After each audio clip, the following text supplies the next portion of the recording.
means Krishna has no qualities. If Krishna had no qualities, then why is Radharani so much interested in Krishna if he has no qualities? Radharani is not going to waste her time loving somebody with no qualities. And they're not material qualities. Krishna has unlimited transcendental qualities. But because he is not under passion or ignorance or goodness like we, the term used is nirguna. So no ropes can tie up Krishna. He proved it. As I said, you could have brought all the ropes in the universe, it still would have been 2 fingers too short, because Krishna is nirguna. No ropes can tie him.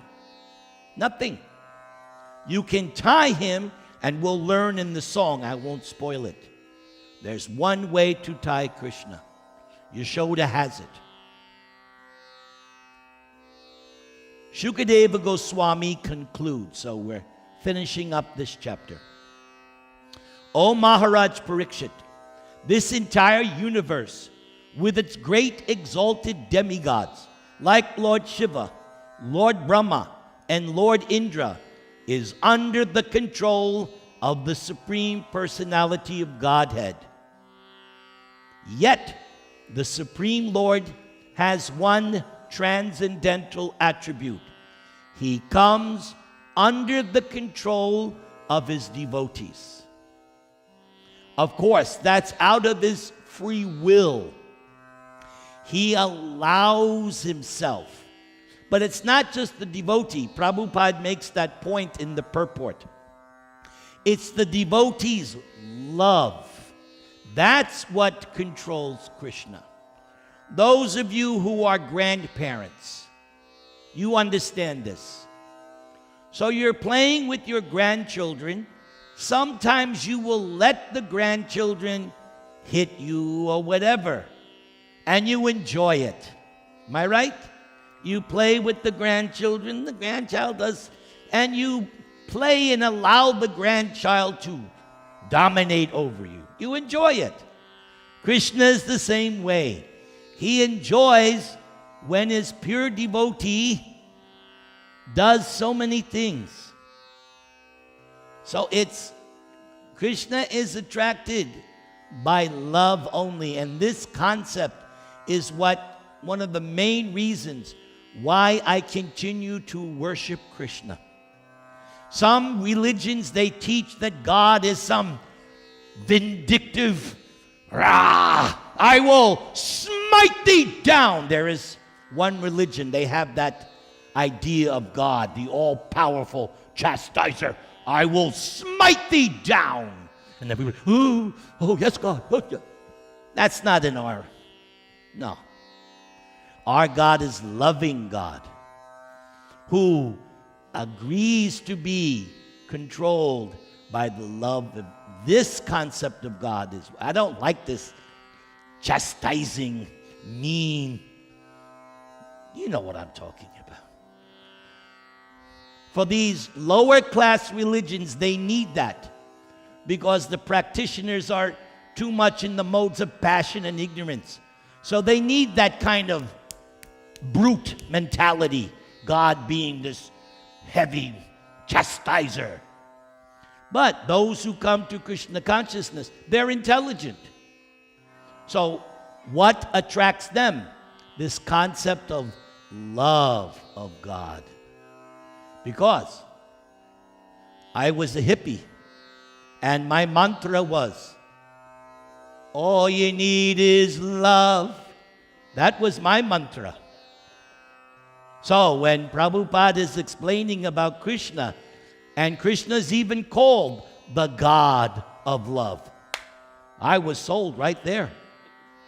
The God of love, oh, sign me up. And then when I got prasadam, that was it, man. Love, I got it. Samosa, pakora, kofta. It was great lunch today I had. Thank you for the kofta. It was too good. Okay, let's continue. Yet the Supreme Lord has one transcendental attribute. He comes under the control of his devotees. This was now exhibited by Krishna in this pastime. In other words, Krishna is allowing Yashoda to tie him up. Now, this next verse might disturb some of you. I don't know. Neither Lord Brahma, nor Lord Shiva, nor even the goddess of fortune, who is always the better half of the Supreme Lord. What a statement by Shukadev. Lakshmi is the better half of the Supreme Lord. And there are other references. The Vedic wife is the better half of the husband. So we give all respect to the better halves. Yes. Yes. Very good. Very good. Lakshmi is always the better half of the Supreme Lord. Can obtain from the Supreme Personality of Godhead, the deliverer from this material world, such mercy as received by Mother Yashoda. In other words, Yashoda's position is very elevated and unique. You cannot become Mother Yashoda. You can become Lord Brahma. That's possible. Just like you can become President of the United States, as we just seen. Somebody became president. I hope not much longer, but he became president. So you can become, but you cannot become Lord Shiva. Nah, you cannot. And you cannot become the goddess of fortune. And you cannot become Yashoda. So here, Shukadev. Now Shukadev is himself very exalted sage, because in the beginning of Bhagavatam, when Parikshit sat down to fast for 7 days, he was surrounded by all the prominent rishis, munis, and sages from the universe. But when Shukadev came, they all stood up and they said, yes, he will answer the questions of Mat. So Shukadev was recognized. He is the greatest of all of us. So when Shukadev says something, it's very bona fide, authorized.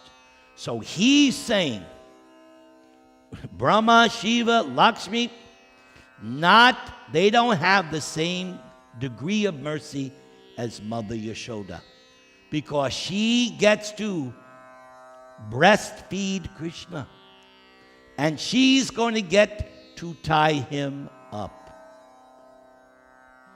The Supreme Personality of Godhead, Krishna, the son of Mother Yashoda, is accessible to devotees engaged in spontaneous loving service. That's an important point.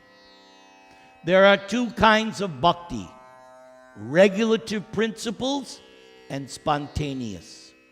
You begin your spiritual life following regulative principles. You accept a spiritual master, and there are so many rules and regulations. You must do this, you cannot do this. You can do this, but you cannot do so many rules when you accept a guru. But on the spontaneous platform, that's the mature platform.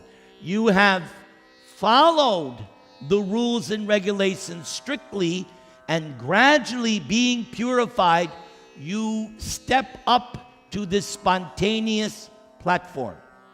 For instance, I have spontaneous affection for kofta. I don't need to be told. If kofta is given, some people have spontaneous devotion for worshiping the deity. They look forward every day worshiping the deity, or taking care of tulsi. Am I right? Some devote, like I have spontaneous attraction for doing preaching. I'll, at a moment's no, oh, there's preaching, I'm ready. I have that blessing from my wife. I'm allowed to go anywhere at any time for preaching. I have that benediction. Some devotees, spontaneously, they love kirtan. Am I right? You love kirtan. You don't have to be told. You want to do kirtan. So when you come to an elevated state, you don't need somebody telling you. You automatically want to hear and chant and remember and pray and worship and serve out of love. That's how you get God. Spontaneous. But he is not as easily accessible to mental speculators, to those striving for self-realization by severe austerities and penances, or to those who consider the body the same as the self. Now the pastime ends, and while Mother Yashoda was very busy with household affairs, the Supreme Lord Krishna observed twin trees known as Yamala Arjuna, which in a former millennium had been the demigod sons of Kuvera. In their former birth, these two sons, known as Nalakuvara and Manigriva, were extremely opulent and fortunate. But because of pride and false prestige, they did not care about anyone, and thus Narada Muni cursed them to become trees. So what happens? I will tell you the chapter. It's the next chapter. So Krishna is tied up finally by Yashoda with ropes to the grinding mortar. And what is Krishna thinking? Krishna is thinking, my mother, I have allowed her to tie me up. And she thinks I'm not going to do any nonsense. Ha ha ha ha. I'm going to do even more nonsense. Just watch. So Krishna looks out into the courtyard and he sees these two trees. Krishna is God. Remember, we read in this chapter, he knows past, present, and future. He looks at these trees and Krishna goes, oh yes, those two trees are actually the two sons of Kuvera, Manigriva and Nalakuvara.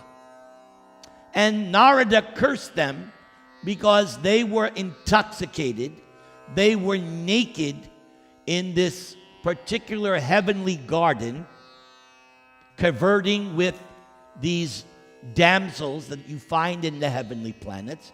And when Narada passed by, they were so intoxicated, they didn't have enough decency to cover themselves. So that was an offense. So Narada said, wait a second, these are the two sons of Kuvera, and they're behaving like low-class people. I have to correct them. So Narada was thinking, they like to be naked? All right, let's make them trees. They can be naked for hundreds of years. Trees don't wear clothes. But Narada didn't curse them. It was actually a blessing. Narada knew they will become trees in the courtyard of Nanda Maharaj, and I want Krishna to bless them, deliver them. So Krishna was thinking, Narada, my devotee, wants me to deliver them. I will execute my devotee's desire. That is another important point.